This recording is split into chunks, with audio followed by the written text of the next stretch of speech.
Kantara cinema pan India స్థాయిలో ముఖ్యంగా హిందీలో బాగా ఆడి కలెక్షన్స్ను ఒక రేంజ్లో తెచ్చుకొచ్చింది.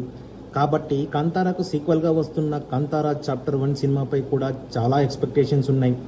ఆ ఎక్స్పెక్టేషన్స్కు ట్రైలర్ ఎంతవరకు హెల్ప్ అయిందో చూద్దాం రండి. మా ఎఫర్ట్స్ నచ్చితే మా ఛానల్ని సబ్స్క్రైబ్ చేయండి. ట్రైలర్ చూసిన తర్వాత సుత్తి లేకుండా సూటిగా ఒక మాటలో చెప్పాలంటే గూస్ బంప్స్ వచ్చేసాయి. కాంతారా కన్నా ఈ సినిమా లార్జ్ స్కేల్లో మంచి ప్రొడక్షన్ వాల్యూస్తో తీసినట్టున్నారు. ఫస్ట్ సినిమా యొక్క రికార్డును ఖచ్చితంగా దాటుతుంది. బాలీవుడ్ వాళ్ళు ఈ సినిమాను చూసి ఖచ్చితంగా నేర్చుకుంటారు. ట్రైలర్ వావ్ అనిపించేలా ఉంది. ఎందుకంటే సినిమా విజువల్స్ ఒక రేంజ్లో ఉన్నాయి. కెమెరా పనితనం అట్లే ఉంది. విఎఫ్ఎక్స్ గ్రాఫిక్స్ కూడా బాగున్నాయి. చంద్రుడు బ్యాక్ సైడ్ ఉన్నప్పుడు హీరో ఎగిరే షాట్ ఒకటి ఉంటుంది. అది మాత్రం సూపర్ అంటే సూపర్. గూస్ బంప్స్ వస్తాయి ఆ షాట్ చూస్తే. స్లో మోషన్ షాట్లు, ఎలివేషన్ షాట్లు చాలా ఉన్నాయి. యాక్షన్ సీక్వెన్సెస్ కూడా ఒక రేంజ్లో ఉన్నాయి. అజనీష్ లోక్నాథ్ యొక్క మ్యూజిక్ కూడా ఓ లెవెల్లో ఉంది.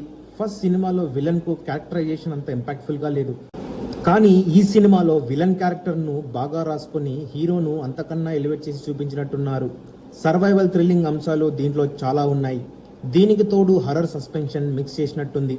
దానికి తోడు రాజకుమారిని సామాన్య వ్యక్తి ప్రేమించడం కూడా సినిమాపై ఇంట్రెస్టింగ్ పెరిగేలా ఉంది. కథ కూడా బాగున్నట్టుంది. చూద్దాం రిషబ్ శెట్టి యొక్క డైరెక్షన్ ఎలా ఉంటుందో. రిషబ్ శెట్టి యొక్క సత్తా ఈ సినిమాతో ఇంకోసారి చూపిస్తా అంటున్నాడు. దీనికి తోడు తారకన్న ఫ్యాన్స్ కూడా మన ఏపీలో నెత్తిన పెట్టుకుని చూస్తారు ఈ సినిమాను.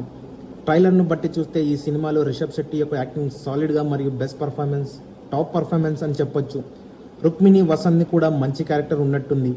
విలన్గా చేసిన గుల్షన్ దేవయ్య యొక్క క్యారెక్టరేషన్ కూడా బాగున్నట్లుంది.